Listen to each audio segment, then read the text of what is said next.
gorgeous. I feel like I look like Taylor Dane today. You can do it at once. Tell it to my heart. Tell me I'm the only one. This is a Smithy's original classic rock mullet dad wig. I mean, I like it. I think it's calm. Moulet. Hello everybody, my name is Daphne. And my name is Tayris Mongardi. And welcome to The Gag. Boy!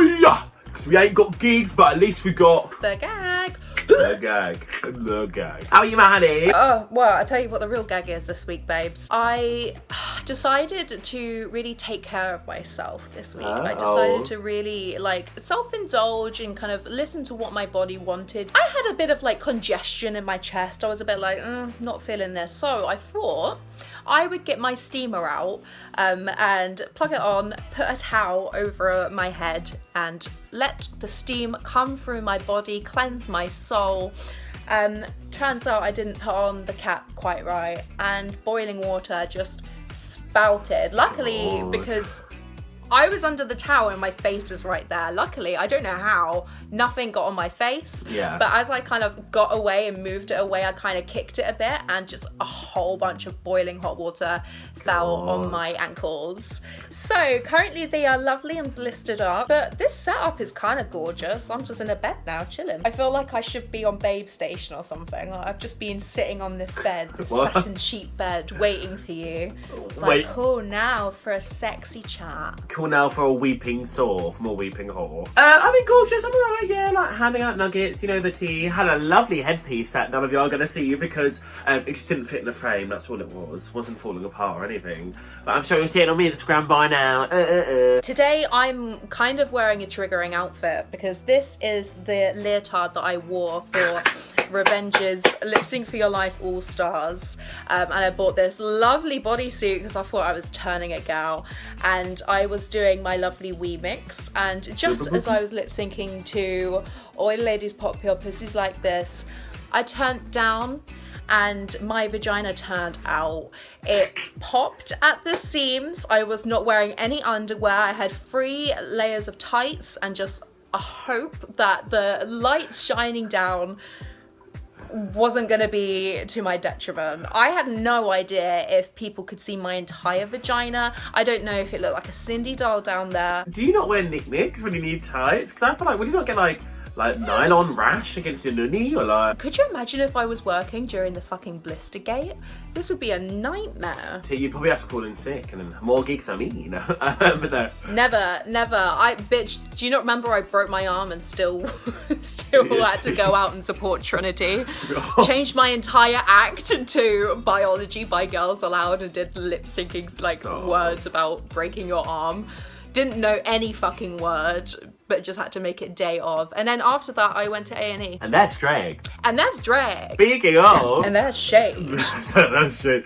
Speaking of, the girls walked back into the workroom after seeing Tam Fam member Tamisha Aman, Tam Fam matriarch, sashay away. Yeah, she's not a member, bitch. She invented it. She got the group on. Leader. She's on the admin. Yeah. Olivia's just come off her first win, and I was confused because she was like, "I've been safe a lot." I was like, "You were literally top 2 the first week." You've been consistently high, and yeah, I was like, top 2 first week. This is the reading challenge. Yes, reading is fundamental. Did you have any favourite reads? I think Gottmik absolutely killed it. I did love Rosé's read to Candy.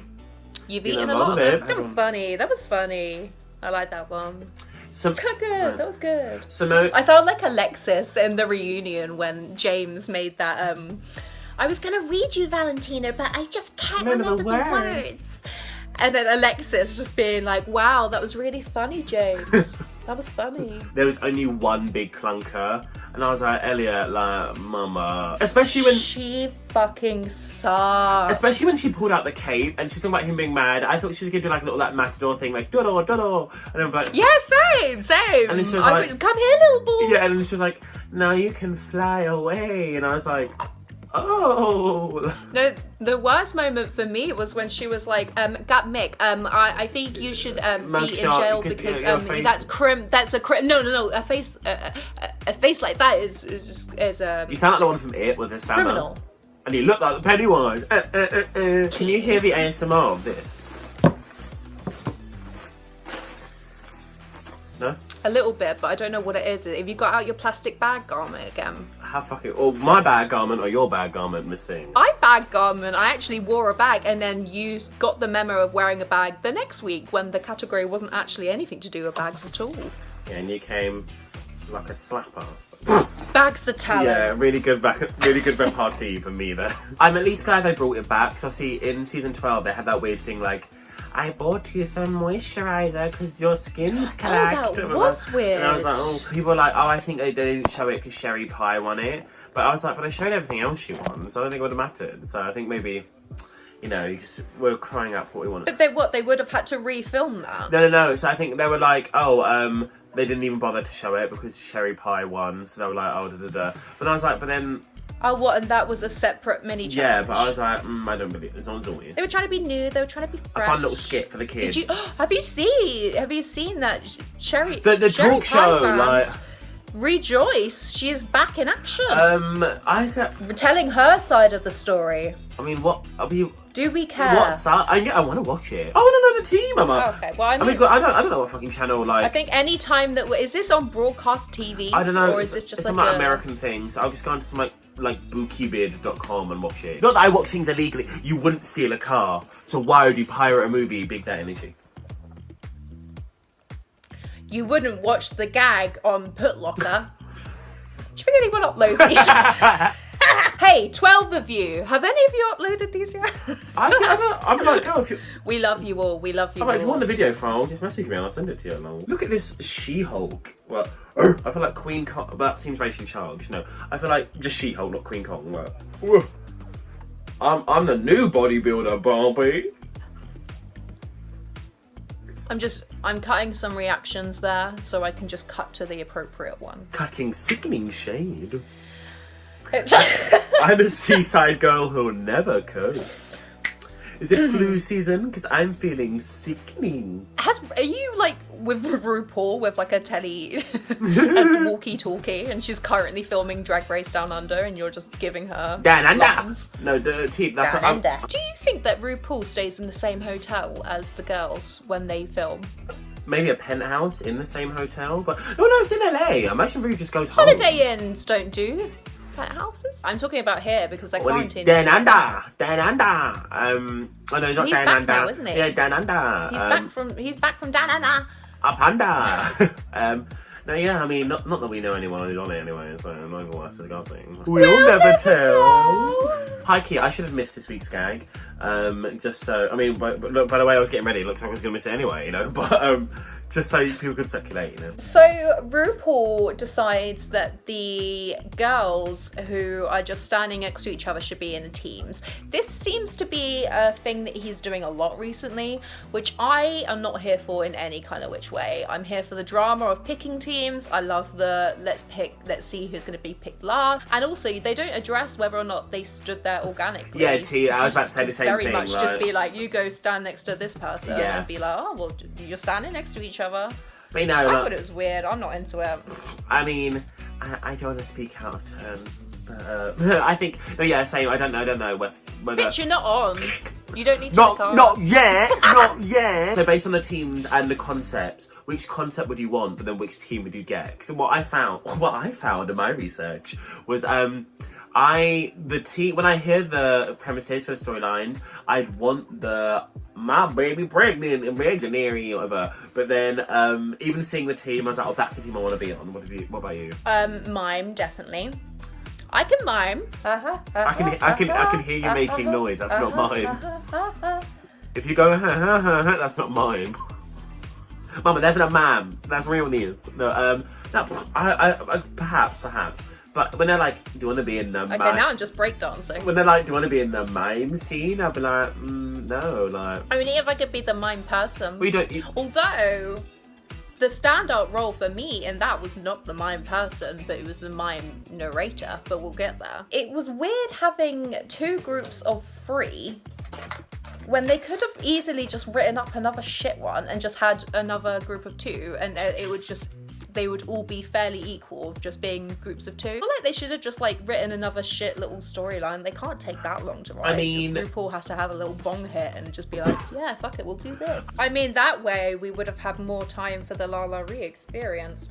We're gonna get onto the verdict and everything else later on. Spoiler alert, she goes home. I didn't think I could be more upset with Tamisha Amman going home. Now this has hit me. I mean, I joked last week it took me a lot of courage to get out of bed. I haven't even made it out of bed this week to film this one. I deliberately poured burning water over myself to give myself second-degree burns because I was just so upset about Lala Ree. It was a little skit you were doing, just for the kids. I was gonna say, if I do this impression, do you get who I am? Ready? I'm a girl. She was gonna wear that tonight and you ruined it. Honey, it was ruined when she bought it. Yeah. Don't know that, Cat in the Hat?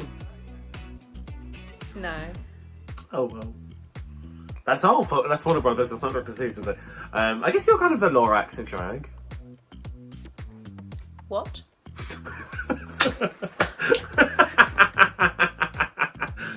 I'm sorry, what? What do any of those words mean? So, Utica's group, the Cult of Mimology, which gives me big Riverdale energy. Firstly, I would not want to partner mime, you know, maybe I'm proven wrong by the episode. But I was really surprised that I think Utica's too sweet. And maybe it's because, well, I want to do it in our own show. When Olivia's like, oh, I don't know, because you're really good at thingy. Something I'm always surprised nobody ever says, because I know it's the first thing I'd say if I want something, someone like Olivia saying it. So I'm like, babe, no tea, you've won a challenge and I haven't. So I feel like I need the chance to shine more than you. I'm not saying you're not going to be good at this other thing, but as a basic... She's not saying that to Utica though, she ain't won no challenge. No, but I'm saying, I'm surprised Utica was like, when Olivia's like, oh, I really want this part. And I'm like, yeah, bitch, I really want a challenge win, so pipe down. I think golden rule number 1, if you have done improv before, do not fucking tell everyone. If you're gonna be good, you're gonna be good. If you're gonna be shit, you're gonna be shit. Do not make it worse for yourself. Like, I've done acting improv in the past. I would never once say, guys, you know, I've done a few classes. Like, just because why would you do that? I didn't know you did improv, go ahead. Have you ever seen Peep Show?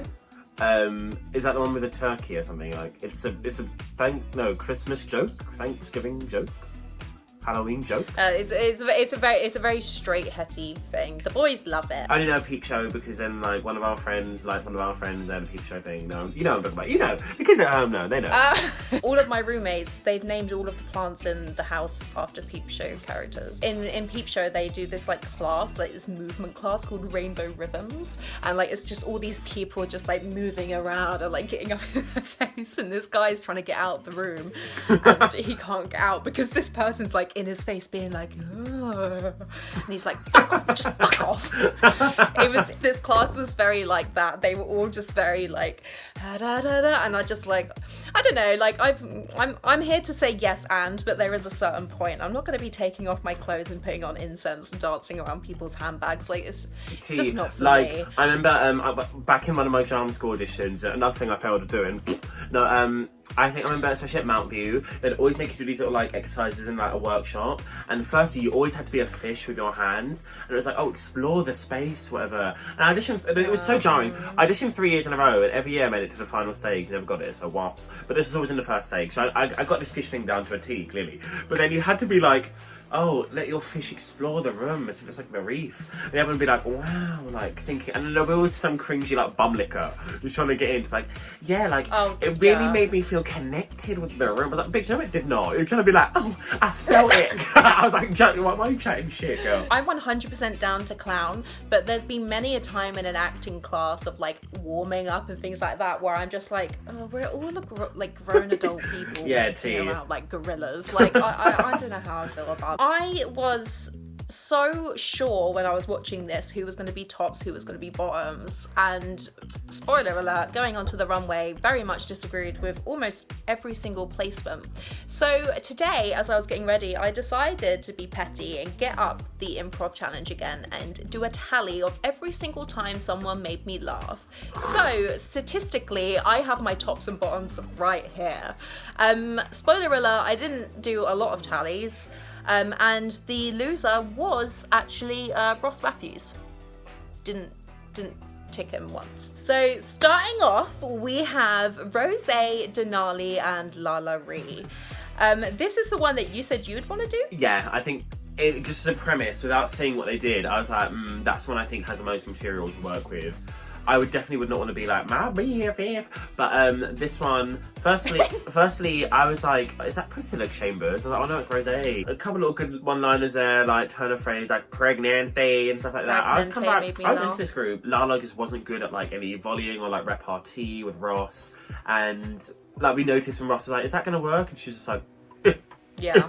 Until someone else is like, oh, I need a stretch, whatever. And I was like, oh, okay. Rosé and Lala both have 3 times they made me laugh, and Denali had 4 times.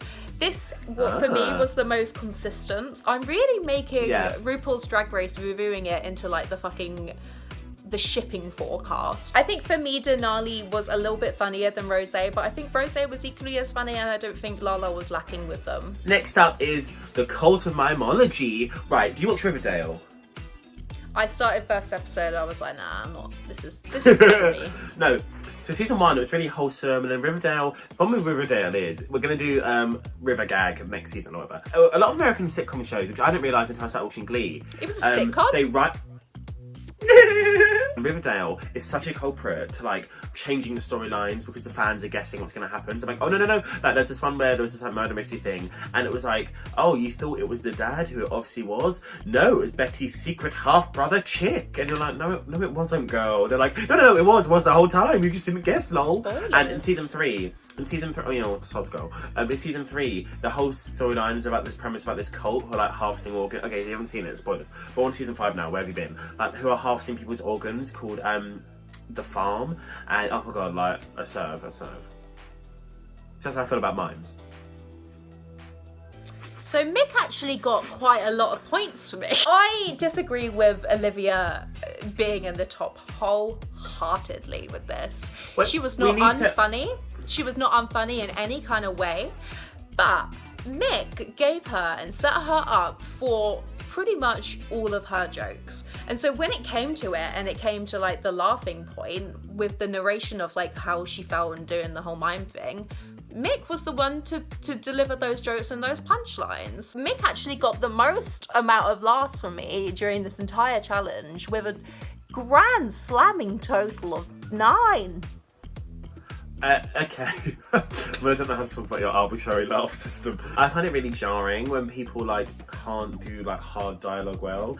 And at the end when Olivia was like, now I'm free to be me, I was like, oh my god. I was so disappointed with that. I was so, because like I knew spoilers that she won that episode, so I was like, okay, when she talks, this got to be a right zinger. I better be knee slapping. So dull. They were so like Utica, like you don't even like. She came out and I was ready. I was like, oh, she looks gorgeous. Yeah, she looks stunning. First line, her first thing was about a drink that made no sense. I was like, oh, I'm out of this. So next up is my BFF was my BFF and isn't my BFF. I've got my feet come back out. I don't know her. Who's Nicole? Wait, I know Paris. Who's Nicole? Nicole Richie. She's an icon. Have you ever seen A Simple Life? No, and in season 8, episode 1, she was a guest star. I remember this so distinctly. She had the cat ears, which are very of the time. Our friends are wearing them. They're 2 rich girls, Paris Hilton and Nicole Richie, and they have to like get rid of all their like phones, money, or whatever, and they have to go work on a farm. And literally within like the first 5 minutes, they're given this car and they fucking crash it. They just straight up they break this car. It's very chaotic. There's one time where they go into a burger joint and they order all this food, and then they take turns being like, oh, I need to go look for my card in the car, and they just slowly eat it whilst the other one's like waiting. And so by the time they're done, they're like, oh, we can't find the card, and they've eaten half the meal. It's very iconic behaviour. Anyway. There was a boy who used to work at Mackey's with me called Finley. What a hun. If you're watching, I know he's not watching, but if you're watching, love ya. And he was like, be rich. And he even said he only worked at McDonald's to like keep him grounded. But he wouldn't do any shift longer than 5 hours. He's like, I don't need to be here that long. And I was like, oh, okay. His mummy and daddy got him a Fiat 500 and he crashed it within a week, so he just bought him a new one. And I was like, not me not being able to afford new roller skates. To keep you grounded, you work in McDonald's? And he was a kitchen boy too, which is like, not even for me. I remember this one time, I thought I was going to, trigger warning, fetal chick. This one time, I saw a fetal chick, and cause McDonald's goes to like 300 plus eggs a day. So I mean, I think I've only seen one. Oh, okay. It wasn't a nugget. I was literally imagining a chicken McNugget, and you open it up inside the batter. In my mind, time froze, and I was like, I cracked open the egg, and this half like developed chick fell in the egg, and it opened one eye, looked at me, and just screamed like. Look at you and just go, Mama. As we're saying, Cluck Cluck, Candy Muse, and Simone. I was quite surprised that Simone was like, I'm doing a character that's really out of my comfort zone. I was like, I think this is kind of the same character you've been doing the whole time. But I mean, I'm here for it. I think it had like little like glimpse of like the Flag Factory character, but I don't think it was like too similar, whereas like this is exactly the same.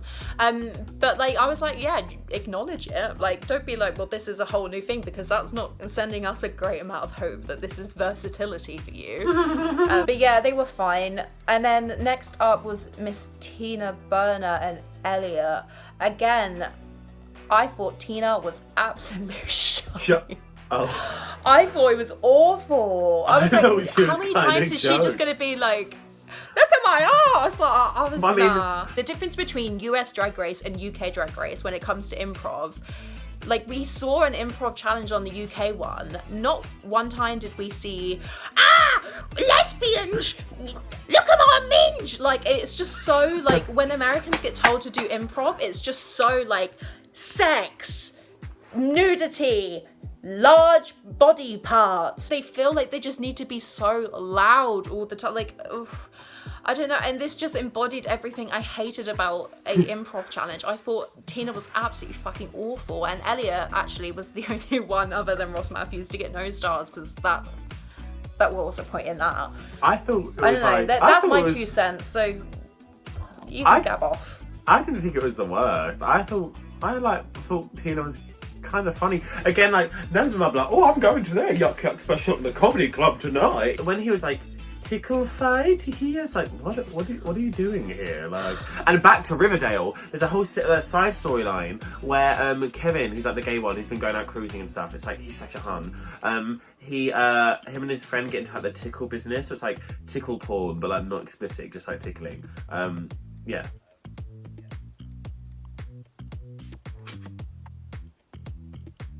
I can't tell if the connection's dropped or you just don't want to talk. Oh, sorry. Did you feel triggered when they did tickle fight? Because in your house growing up, it was forbidden. Oh, yeah, guys, I hope. Oh, I don't care. I'm telling you. We'll talk about it. Honey and I will talk about it later. In our house, he doesn't do it now, I don't think. In our house, tickling was banned because basically my little brother had like a... No, when you told me this story, you said it was forbidden.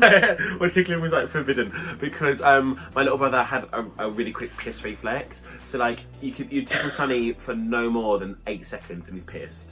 Like everywhere, and Dad about for fuck's sake, so, and there was no tickling in our house. But also, high key, me and the big ass, and you and your tig old biddies. That fight scene is like me and you, and we're like bickering about something. Like, yeah, go on, that new big old diddy. I thought the chat with Elliott and Tina was quite lovely, especially also for Elliott and Tina in particular. They're both two people on this like story who haven't really had any sort of like personal arc, if you want to call it that, which is kind of cringy. I mean, it definitely made me understand Elliott a lot more. Yeah.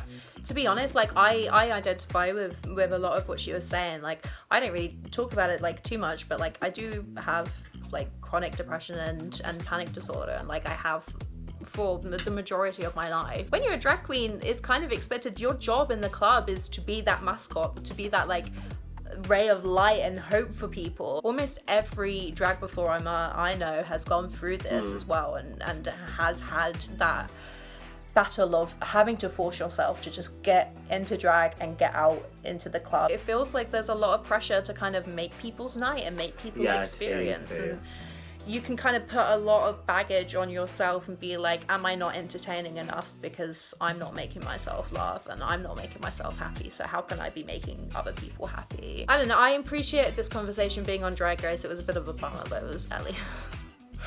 But also, this little workroom banter with Lala Ree, like running around the room as if she's on Maury, I was like, we're going to talk about that, about her placement in the challenge and stuff, but I was kind of like, girl, where was this in the challenge? Like, Lala Ree is so jokes and she lights up this workroom. And like, I mean, I knew some girl who was on Jeremy Kyle who was a cunt called, I'm not going to say her name, but she went to our school and she was so fucking rude. Then she was on the show, she's like, Mum, is this my real dad or not? She's like, yeah, it is. And she finds out he's not the real dad. She's like, the mum's like, I think I secretly knew that. And I was like, oh, I didn't even like this cunt. Just a disclaimer, any Americans or international viewers, Jeremy Kyle is the equivalent of Jerry Springer. Yeah, oh yeah, tea. This was quite cringy to me. Like, Candy being like, obviously we all watch TV, yeah? Yeah. What are your favourite TV moments, huh? This for me was, even if they just suddenly cut to them running and being manic, I could have just been happy to have that, like, no context. Should we bring it to the runway? First up on the runway is Denali. I was kind of into it. Like, I really love the colour choices, how like champagne beading work and the soft makeup. I just thought it was very glamorous. Yeah, I was quite surprised. I think this is the most glam I've seen her. Tea. I really, really loved this. Her makeup was gorgeous, her hair was gorgeous. Yeah, I liked them. Next up is Rosé. I thought this was gorge. Like, it's one of my favourite outfits she's worn. Really? I could so see this hair on you. I could so see this hair on you. I think the designer's Abraham Levy, and he makes it, you'd recognise it in other pieces. He always makes this like kind of structured, like pointy, like corsety bodysuit moment. And often I'm not really crazy about the way they fit, but I think because it was beads, it like worked for the stiffness. Like the patterning was really clean. I thought she made it. No. So she described it as a labour of love. No, yeah. So basically, I looked on Instagram. He made the shell, like the bodysuit part, and she did all the beading work herself. Just stuck all of the cheap beads on. Yeah, I mean, I thought it was nice. So next up we have Miss Lala Ree. I thought this was stunning. No, Mama. This nude illusion, perfect. Like, I don't think maybe other Asia, than the rip. But yeah, I don't think I've seen any nude illusion as perfectly matched. That's a serve. The beads that she did have looked kind of high quality. If anything, my issues were from the neck up. Firstly, the hair, like, it had no purposeful placement. It was just big, so it just kept getting in her face. And I think it's a bit of a problem in the lip sync later. I thought she looked gorgeous. I do think with the nude illusion, the only kind of thing other than the rip that took me out was her arms, where like the suit came. The seam, yeah. Just cover it with some bracelets. Beaded little bracelet. Have a little like beaded arm moment with some beads coming down. That's not gonna cost you too much. Okay, so next up was Mick. I just felt like it was really fine. A nice take on beads. The makeup was lit. I thought it was really avant-garde. I really liked it. I like how you're describing it as a nice take. It's a very rude one. I was always a vibrator girl versus anal beads, so I mean, hop off. Oh no! Fun story about my vibrator. I got it 50% off because I typed in the code Trishapatus. Mine's from Boots. It's meant for women, but I'll never tell. So next up was Olivia Lux. Very cute. I wasn't crazy about it. Okay, so I love the shoe, V Camp. I love the patterning on the dress, like the actual detail work. I think firstly, I know she's going for this like young girl thing. I think it needed nipping in at the waist. It was quite boxy. I know it's just a style of dress she's wearing, but like, it looked with a nip. Also, I was like, oh, why would you let Candy wear this hair if you already had this? I know. But then it's not that they both brought one. It's from the same designer. They both brought the same wig. Not only Simone beating her like punching bag thing, but not Candy putting out the same hair 2 episodes before and being like, After watching the challenge, I was like, oh right, she must bring it on the runway then to win this. And then I was like, it was really cute, but I don't know, I just didn't see the win for her this week. Just didn't really see it. Next up was Utica. I wasn't into this. I thought this was gorge. Like, I thought it was. Oh, for fuck's sake! Why can we never share an opinion on Utica? It looked exquisite. The makeup was pretty. Like, we've seen this little choppy hair before, but and then when it came to the bottom three, I could understand why they were like, this is the person who is safe. So next up was Candy. She looked exquisite. I thought it was gorgeous, but she felt so like carefully placed, and so that made me feel like maybe there was something wrong with the outfit, because she never moved her arm from where her like holding the shawl, so I was like, oh, maybe she's kind of hiding something. Also, it really distracted me that because obviously like it's hard to do this amount of fabric on like a base like that.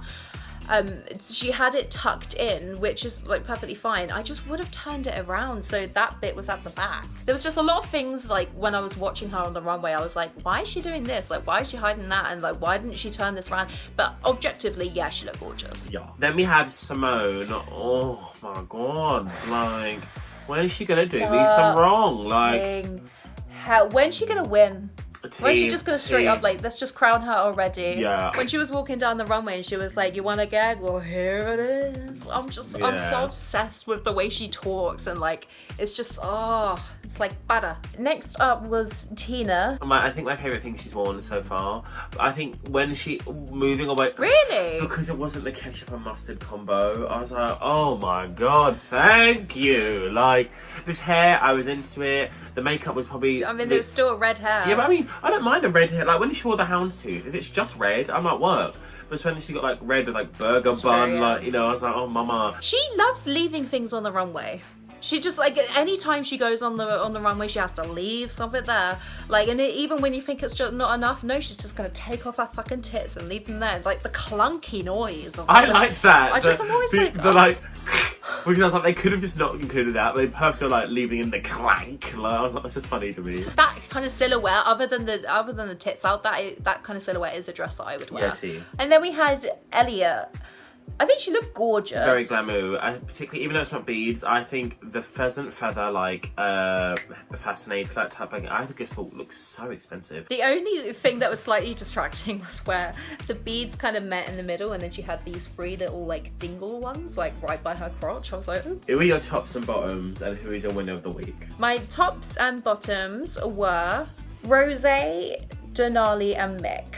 And I think I'd probably give it, overall, in terms of how much they made me laugh in the challenge and how good they look on the runway, probably Denali. Okay. And my bottoms were Candy, who was in the top, Tina, who was also in the top, and Elliott.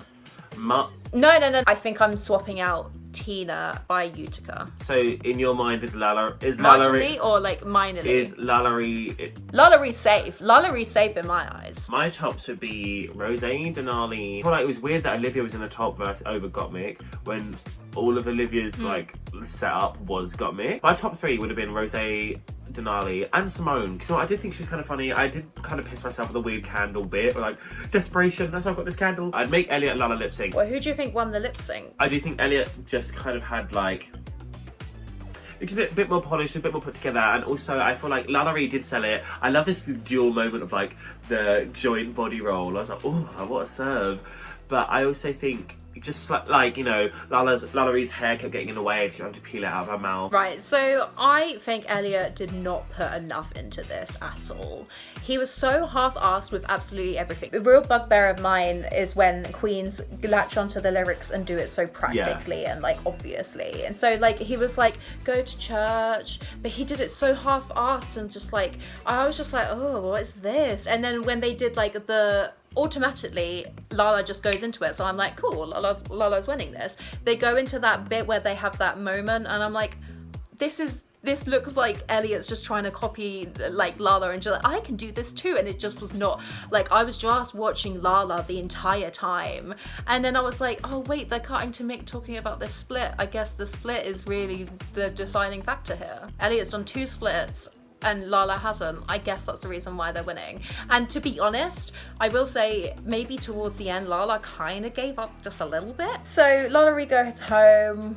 I'm very upset. I think she'll be back for All Stars. I think, you know, as bad as it is to compare Queen to another, she gives me so much Monique Hart, like great confessional, great energy, genuinely funny, genuinely lovely, and who's gonna fucking narrate this season now? Because I'll be damned if it's fucking Candy and I'm not mad Tina. about Tina narration. No, she's alright. Thank you for watching this week's episode of The Gag. Oh God. Wait, were you looking at my blisters just then? That's I so think about the rude. drag you do. Yeah. Can't wait for another musical next week. Well, I can't wait for it. Can't wait to critique people on a show that I wasn't good enough to get on this year. So have fun, bone up the teeth. I'm gonna drink the rest of my Aldi Orange Zero Sugar, and I'll see you in another life, honeys. Glug glug glug. See you later, my darlings.